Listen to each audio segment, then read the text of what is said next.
Doping countries are using actual doppelgangers. Shi Zhiyong sets new world records, and finally we get to see Lu Xiaojun versus Lu Delin. Oh, and we also have the 80s synth t-shirt, kind of like this, but on a t-shirt. Hello and welcome back to this week's episode of the Weightlifting House News Show, the only weightlifting news show in the world.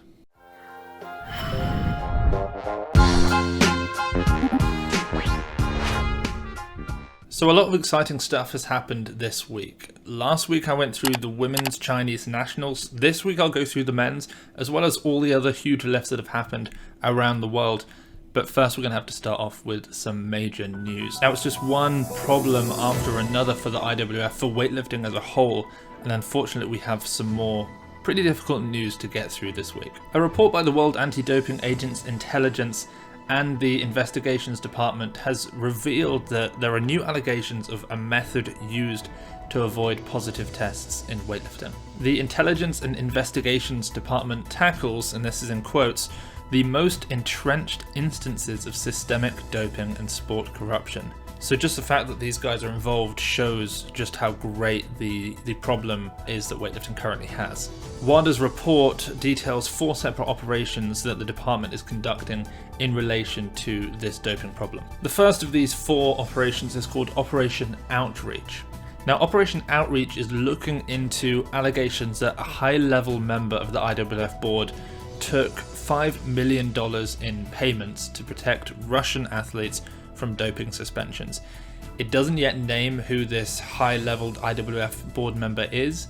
I think it's relatively reasonable to suspect that perhaps it's Tomas Ayan, who obviously had to resign early this year due to even more doping allegations that essentially went through him, but we currently don't know exactly.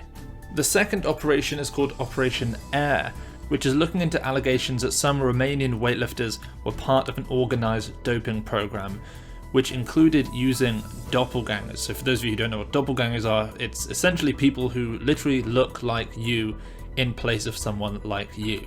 These are impersonators used to take tests for high-level athletes. I'm only assuming that when WADA turns up to test, they don't necessarily know what these athletes look like. At least not in the same way that perhaps you or I know what some of these athletes look like. Of course, it's entirely possible that there are other bribes that go into this, bribes with WADA perhaps, that, you know, this athlete didn't look quite right but we didn't notice, sort of thing. We'll find out more of that as the weeks go on, and I'll make sure to report everything to you guys. But with several high-level lifters in Romania, this doesn't look great for them. Number 3 is called Operation Extra. Now, this is looking into a variety of allegations of improper practices at a number of national weightlifting federations. This one seems the most sort of open and vague, but like I said, there is more on this in the actual report. You can read more about this at weightliftinghouse.com. There's a nice PDF that was released by WADA on Inside the Games that you can check out as well. We'll link to that in the article. But again, like I said, we'll keep you guys up to date with all of these things. And then operation number 4 is called Operation Arrow. Now, this is to do with a wider investigation, and perhaps the most distressing, the most interesting as well, an investigation of the practice of using a urine substitute as well as doppelgangers to avoid positive tests. Now, several people have said to me in the past, because we've spoken about this already on the podcast. If you're not on the podcast, do check out the podcast. We've also covered this on the Morning Brew on Patreon, so you can check that out too. People have asked, how is it possible that somebody could go from competing to using a doppelganger to pass a drugs test? Well, I think it's safe to assume that athletes aren't using doppelgangers in competition. This is for out-of-competition type testing. This is for when WADA or the country's version of WADA, whether that's USADA or HUNADA or whatever it is, come and test you out of competition. Then there would be some level of substitution with either someone who looks like you, a doppelganger, or, as it's saying in Operation Arrow, a urine substitution. You can catch a full story of all of this stuff over at weightliftinghouse.com, or stay tuned for future episodes where we'll go into depth on everything that comes out with regards to these 4 key operations held by WADA. Okay, let's get into something maybe a little bit more exciting. It's Chinese nationals, and this week it's the men's. And we're going to start off with the 61 kilo class, where of course we do have the world record holder in the snatch and total Li Fei Bin competing. Now, there are a few key athletes lifting here who I was particularly excited to see. Li Feibin is one of them, because as you all know at this point, having tuned into the Weightlifting House news show for, well, it could be 3 weeks or it could be 2 years, and you'd probably still know this because we talk about it all the time.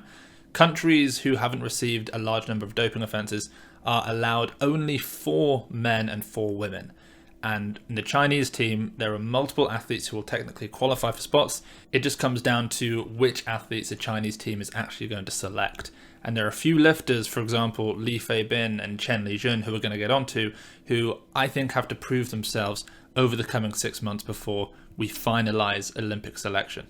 So the 61 kilo class should have been particularly easy for Li Feibin, and in some ways it was, but only in the later portion of the competition. Li Feibin, the world record holder in the snatch at 145 kilos and in the total at 318 kilos, hit 143 kilos on his second attempt, missing an unofficial world record at 146 kilos.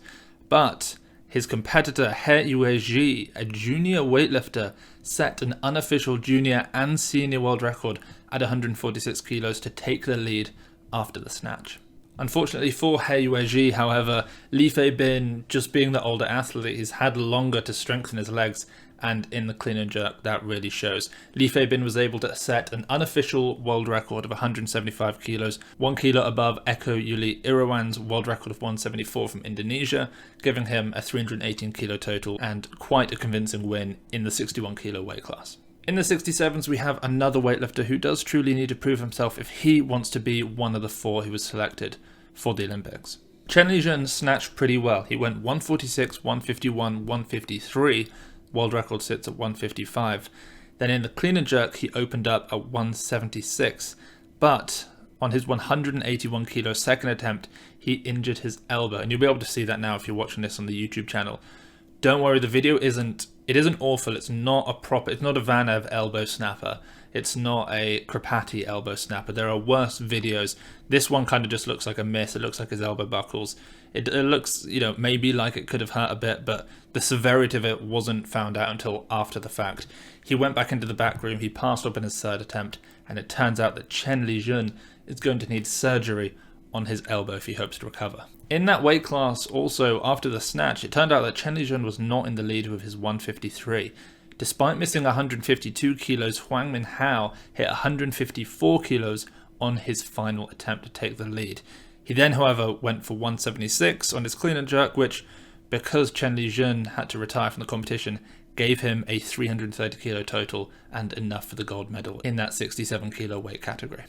Now, the 73 kilo category was, to nobody's surprise, a total demolition by world champion, Olympic champion, snatch, clean and jerk, total world record holder, Shi Zhiyong. Going up against Shi Zhiyong was the likes of Yuan Chengfei, who is known for having a sensational clean and jerk. In fact, he's hit 194 kilos in competition before internationally, and actually at this competition he did so too. He went 154, 194, but it's just not enough to compete with Shi.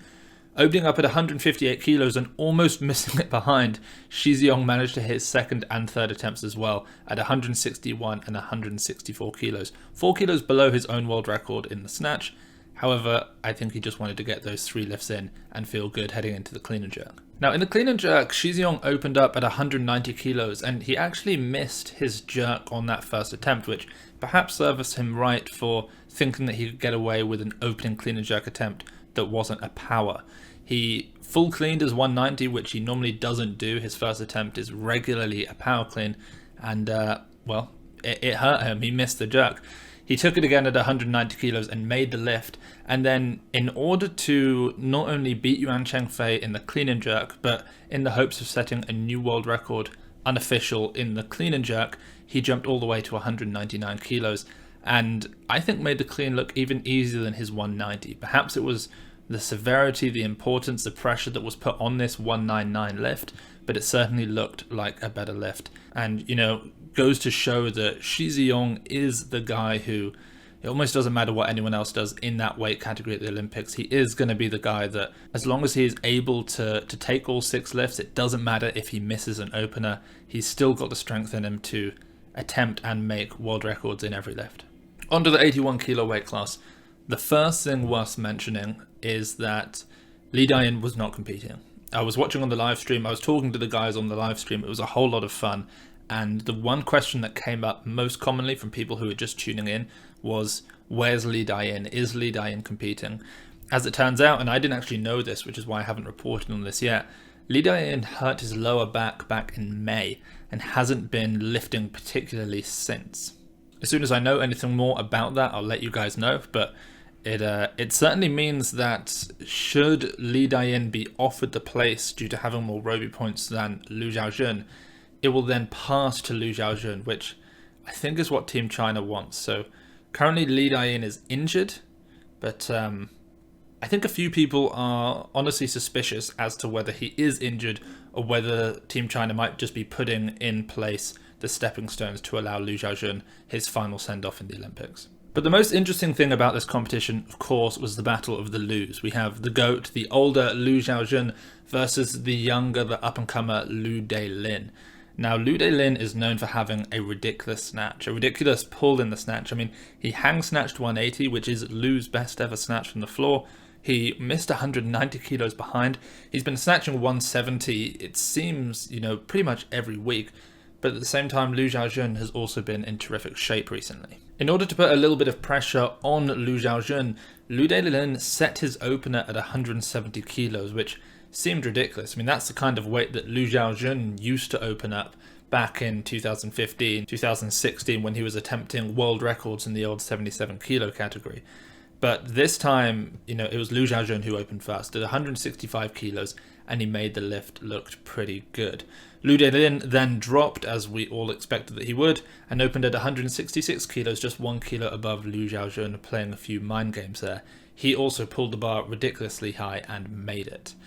Lu Xiaojun came out in his second attempt with 170 kilos. Bear in mind, guys, that the world record is officially at 173 kilos by Mohammed Ehab, so they were both, I suppose, well, first and foremost wanting to beat each other, but then also to attempt and set an unofficial world record of 174. Lu came out, Xiaojun that is, at 170 kilos and absolutely smoked it in what might be, in my opinion, his most convincing, his easiest ever looking 170 kilo competition snatch, which says a lot for the 36-year-old. Right out after him was Lu Delin, once again 171 kilos. He chucked the biscuits on the end of the bar, and he too pulled it absurdly easily and made that lift. That forced Lu to have to go up once more. He took 174 kilos on his third attempt, unofficial world record, and he missed it. According to Coach Yu, it was due to his first pull. Coach Yu, of course, is Lu Xiaojun's coach. He's also the head coach for Yangzhe, Tiantao, a few of the top guys, basically. And he said that it was Lu Xiaojun's first pull that threw that lift. Quite what it was, I don't know. I saw in the interview afterwards that Lu Xiaojun said that he was surprised based on how easy 170 was that he missed 174 and missed it in a relatively unconvincing way. It didn't look particularly close. But this left the gate open for Lu Delin, the youngster, to come in and try and take the crown. Well, technically he already had the lead at 171. He went for 174 also and missed it behind. Certainly a much stronger looking pull, a closer lift than Xiaojun, but he ended up with 171, just a kilo above Xiaojun. In the clean and jerk, to nobody's surprise, it was Lu Delin who opened up first. 191 kilos, miss. 191 kilos, miss. Couldn't even stand up the clean. Takes a little bit of time, ups his third attempt to 192 so he gets some more rest. Comes out 192, somehow manages to stand it up, but misses. Bombs out, poses no real threat in the end to the GOAT Lu Xiaojun, and leaves with a gold medal in the snatch and nothing else for that competition. Lu Xiaojun then came out 194 kilos for an easy clean, and the jerk looked fine. It didn't look amazing, it looked fine, he caught it. It didn't have me feeling convinced that he'd be able to make that weight 5 times out of 5 necessarily, but he made the weight. He then came out about 15 to 20 minutes later because there are so many attempts in between. He came out at 201 kilos, and this attempt, in my opinion, looked much better. The clean looked easier, and even the jerk looked a little bit more solid. There was a little bit less of a shift laterally in the bottom of the squat jerk, and he made the lift, and that was his second attempt. He then came out at 208 kilos for an unofficial world record to beat his own world record of 207 kilos. And he missed it. He missed it on the clean, which is surprising. Maybe the clean was a little bit far forward. Maybe he didn't have the motivation because he had technically already won. I'm not sure what it is, but he missed that 208. But certainly the pull looked kind of easy. So in the end, Lu Xiaojun took the gold medal, 201 in the clean and jerk, 170 in the snatch. That's 371 kilos. And then it turned out that actually in second place was Luo Chongyang, who snuck in there with a 165 snatch and a very, very solid 200 kilo clean and jerk for a 365 kilo total for the silver. Now, I'm not going to cover the 89 kilo category because there wasn't any particularly impressive lifting there, at least as far as these other categories go. And it's also not an Olympic category. So we'll move straight on to the 96 kilo category, which certainly requires me to tell you all, Tian Tao was not lifting. He has, I believe, an elbow injury, and so he was out, which left room for another Tian, it's Tian Ye, to get the gold medal in this weight class. 166.209 for 375 kilo total, to beat by 1 kilo Zhao Chao, who went 167 kilo up in the snatch, 207, 2 kilos down on the clean and jerk for a 374 kilo total. Once again, we'll pass over the 102s because it's a non-Olympic category and they didn't lift as much as the weight classes below, and we'll go straight up to the 109s where really there's only one athlete worth mentioning here. It's the, at one point for all of 1 minute, snatch world record holder Yang Zhe, who famously set a new world record in snatch at 197 kilos back in 2019 at the World Championships, before it was beaten by Andre Romnau and then Simon Martirosyan.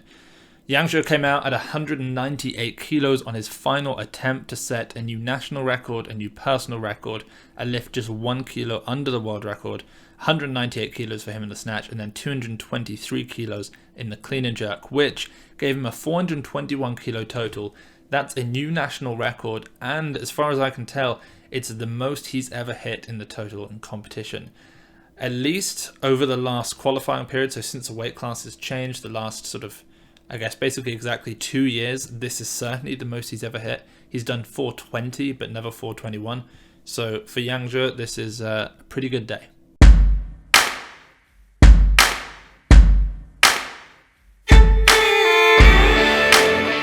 Okay, that's enough of Team China. That's enough of the nationals. We'll have to wait for next year before we see as many Chinese weightlifters lifting at such a high level. Let's move straight on to the regular part of the show. We're going to kick things off in the Oceanic region in Australia with 64 kilo Kiana Eliott. Now, considering that Kiana's best clean and jerk in competition, at least during the qualifying period, is 140 kilos, and she's actually hit that 4 times, which is kind of crazy.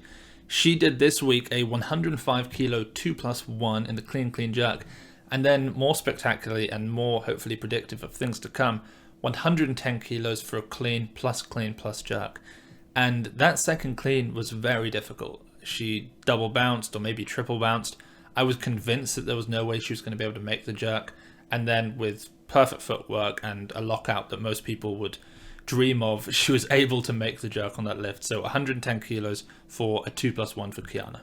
Over in Japan, 4-time national champion, 81 kilo Takehiro Kasai hit a 190 kilo clean and jerk. Now, I couldn't find a huge amount of information on his previous performances within the last year. Doesn't look like he competed at the World Championships last year, but 190 I thought was a pretty nice lift, especially just because of the effort that went into it. Certainly, not one of the top clean and jerks in that weight category, 17 kilos off the world record.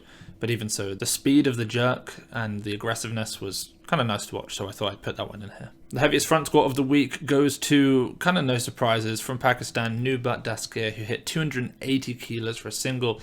Last week, a lift that I don't believe I mentioned was a 260 kilo triple, so he's been absolutely killing it on the front squats.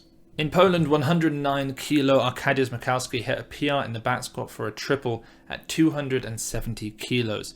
I was almost surprised that it was as low as it was, considering he's one of the top 109s, specifically in the clean and jerk. I mean, we saw him do 228 kilos at the 2018 World Championships. He's done over 220 kilos now multiple times.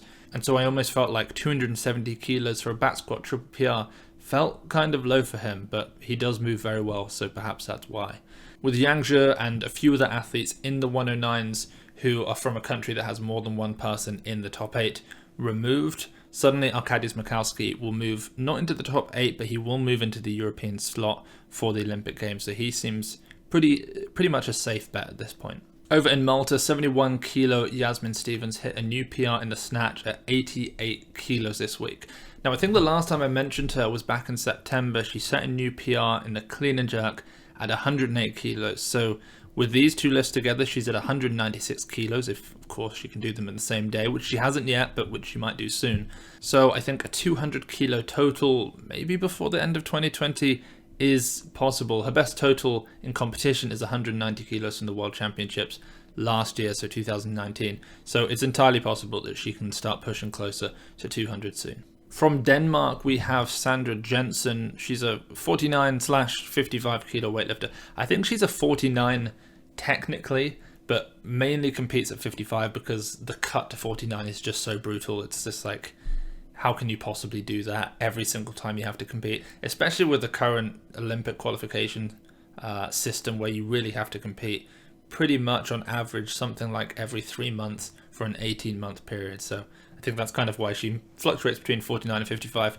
She just set another PR in the snatch at 81 kilos. Now, I mentioned her last PR of 80 kilos, what seems like within the past couple of months, and from what I can tell, she's having a tremendous period of training. Her best snatch in competition actually came from the World Championships last year at 76 kilos. And then on that same day that she hit 81 kilos in the snatch for a PR, she also hit 95 kilos in the clean and jerk for a PR total.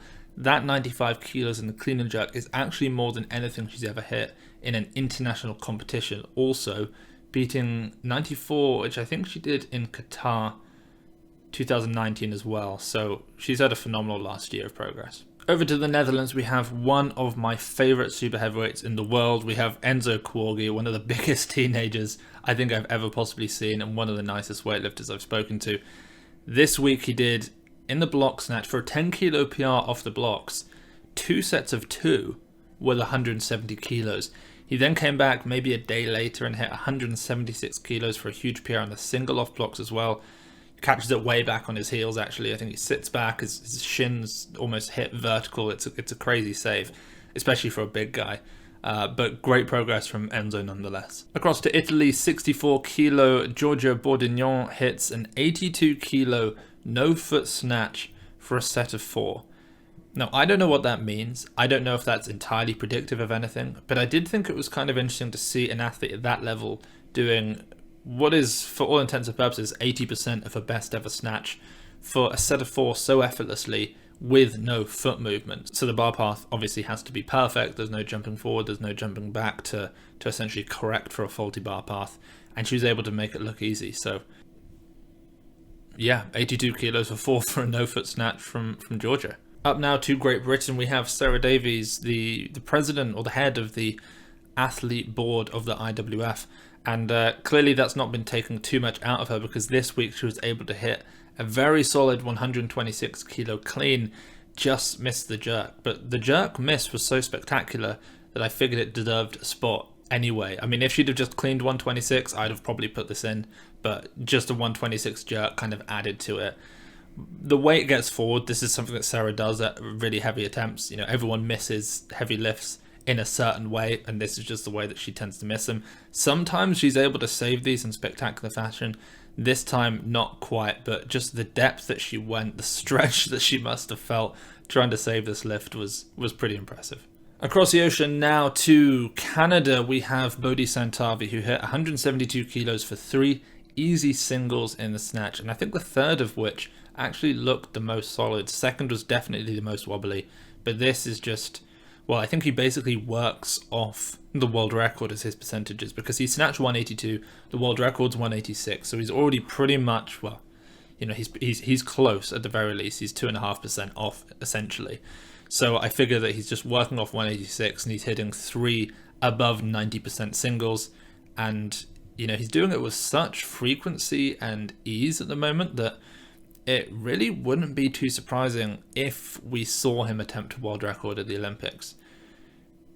I'm not saying he'll get it, but there's no one else other than Surab who I would maybe put money on to attempt it. There are a few guys who might. There are a few who might, but I don't think you can count Boady out as being one of those guys. I'm going to take a very quick break in the middle of this episode just to plug the Weightlifting House Patreon account. For those of you who've been involved in following Weightlifting House for, any point over the last 3 years, you'll know that at least very early on, Patreon was a huge way of supporting the podcast, of supporting Joshua Gibson, who helps out with the podcast, and a bunch of other things. And it continues to kind of help out with all of the extra stuff that we do. So the creation of extra videos, the creation of extra podcasts and that sort of thing. And as a thank you to those of you who follow Weightlifting House on Patreon and pay the price of a mocha frappuccino latte every month, we give you weekly podcasts. We give you, I can't say 4 times every month, but a few times every month we give you exclusive training videos with commentary, and we give you weightlifting programming and a few other things. So if you're feeling generous and you want to show your support to Weightlifting House, then do head over to patreon.com/weightlifting house, and we'd love to have you over there. Okay, over to the USA now, and Mattie Rogers is looking amazing at 75 kilos in body weight. She just hit 111 kilos for a hip snatch or a dip snatch or a position 1 snatch, whatever you guys want to call it, and 145 kilos in the clean from the same position. I mean, 111, 145, I think the American records in that weight class, at least in the snatch, it's not yet been set. It's an American standard. Since the weight class has changed, no one's hit it. It's 110 kilos, and that 145, I believe, also slightly above it. Of course, she didn't jerk it. Who knows if she can hit these lifts from the floor, but at least from this power position, she's incredibly strong and looks great. And like I said, she did this at 75.7 kilos in body weight. So she's still got another 5.3 kilos in body weight to gain to reach that 87 kilo weight class. Some of you might be confused with that. She just has to make sure that she weighs 81.1 kilos in order to technically count as an 87 kilo weightlifter. So she's got another 5.4 kilos in body weight, I should say, rather than 5.3 in order to hit that. Now, during qualification, her best lifts are 106 kilos in the snatch and 134 kilos in the clean and jerk. And she's incredibly consistent. I mean, her 5 totals have been 238, 238, 239, 240, 236. 5 totals, 4 kilos separation. Ridiculously consistent, and I think poised to do something rather spectacular when she next gets to compete internationally. 109 kilo Wes Kitts hit a 170 kilo snatch this week, looking pretty easy. He did this for waves, starting at 160, working up to 67, back down and up. He snatched 160 or more 5 times in that training session. And as far as I could tell, I wonder what everyone else thinks about this, it seems like he snatched at 170 with significantly higher hips than is usual. He normally sits down a little bit lower, uses his legs a little bit more. I don't know whether this is a technical change. I don't know whether it's a fatigue thing from having done so many reps, but he made the lift regardless. I'm not sure if we'll see more of this style from him. Maybe it was me just misinterpreting his technique or watching it from a different angle to normal, but it seemed a little bit different from what I remember. Next we have, in my opinion, the most impressive lifting from the USA this week. From 49 kilo Jourdan Delacruz, who's looked just amazing in training. Now, she holds the American records at 87 kilos in the snatch and 108 kilos in the clean and jerk. She did both of those lifts in Rome back at the end of January of this year.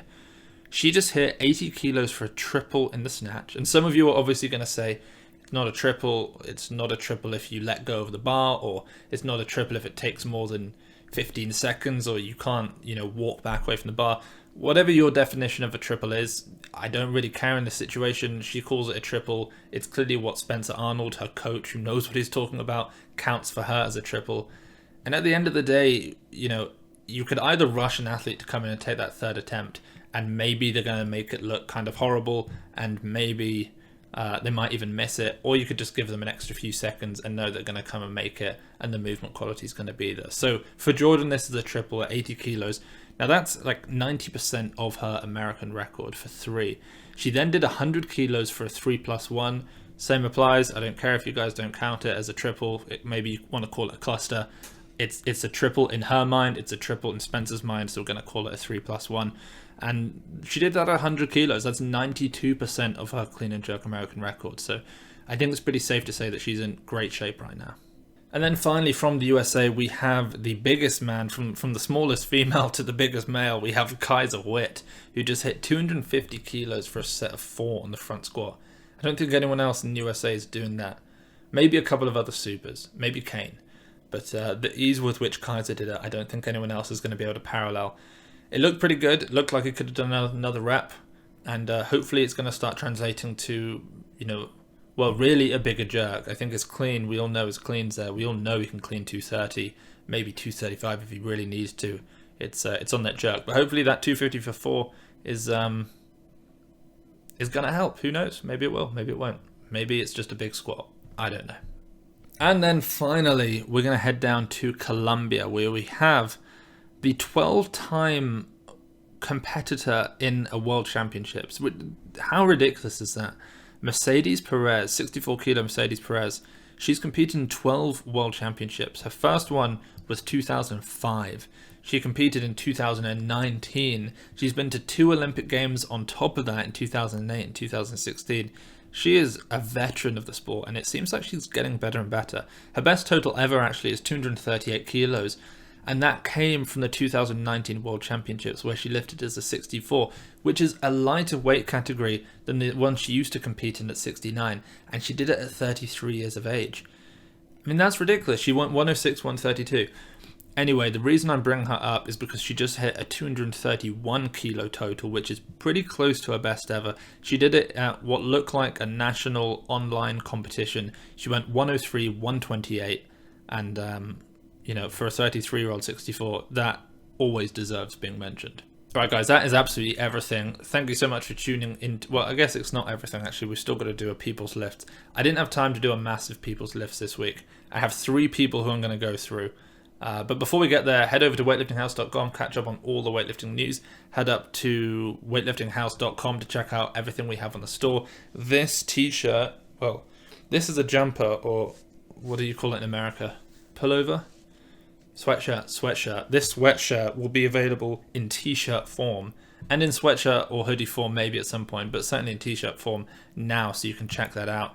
Thumb tape, straps, bars, plates, everything. We've got so many things there. The Penlay book, if you haven't yet got it, so head over there and get that.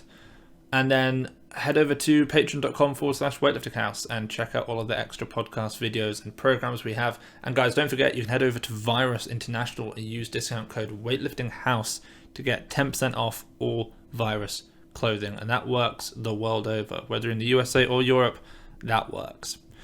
All right, let's get into the people's lifts. And we're going to start off with someone who used the hashtag, because I mentioned a while ago that someone had used the hashtag that went something along the lines of the people's list for people who aren't that good or something like that. And now a few emergent ones have, emerged. The new one, which I really like, that was done by Joseph Menz, is hashtag the people's lists for people who are old and aren't very good but still try hard. And I like that. And you know what? He is quite good. He hit 125 kilos for a PR in the jerk-off blocks. That was a +2 kilo lift. And I don't know how old he is. He doesn't look that old, but he says that he's old, so I'm guessing he's a masters athlete of some sorts. Maybe he's 35, which I guess in the weightlifting world people consider to be old, even though it's so clearly not. But it was a great lift. So 125 for Joseph Menz. You can follow him at Menz Joseph on Instagram. That's MENZ, JOSEPH. And check out someone who is old and tries very hard but isn't very good. Next, we have Landa Wells, Landa_Wells on Instagram. Like Landa, I was going to say like, but there's nothing that's like Landa.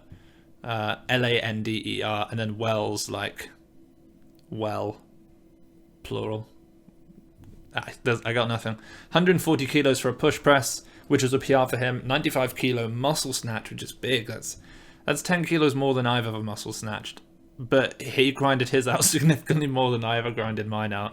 But I guess he's got the shoulders to do so, considering he just push pressed 140, which is something I've never done. He then hit 171 kilos on the front squat and 150 kilos in the clean and jerk. So tremendous lifting from Landa_Wells on Instagram. And then finally we have Taj. It's TAJ. And I don't know if this is sort of TAJ as in Taj Mahal, like Taj, or if it's Taj or Taj. I'm going to call him Taj Marsh on Instagram. Taj_Marsh, like a marshy area of mud. I've done his name, no help have I. Sorry, Taj or Tage or Taj. He looks like a pretty young lifter. He hit 170 kilos in the back squat. I'm not sure how old he is, but a few people sent this to me, and I couldn't go back and find the messages because I had so many messages, and I'm sure they told me how old he was, and I missed it. But 170, I think he could be like 17, maybe even younger, something like that. He then hit 103 kilos in the hang snatch. I saw that he did a 121 clean and jerk PR. He cleaned 127. He jerked 130. He's looking really good. I think he snatched 101 as well from the floor. So clearly this is a guy who's going to be really good one day and certainly worth a follow. So go follow Taj Tage .marsh on Instagram. TAJ.MARSH on Instagram. And that's everything. Guys, patreon.com/weightliftinghouse, weightliftinghouse.com/shop, and you can get anything you need. Virus International discount code weightliftinghouse for 10% off everything. And guys, I appreciate you tuning in, and I'll catch you all on another episode of the Weightlifting House News Show.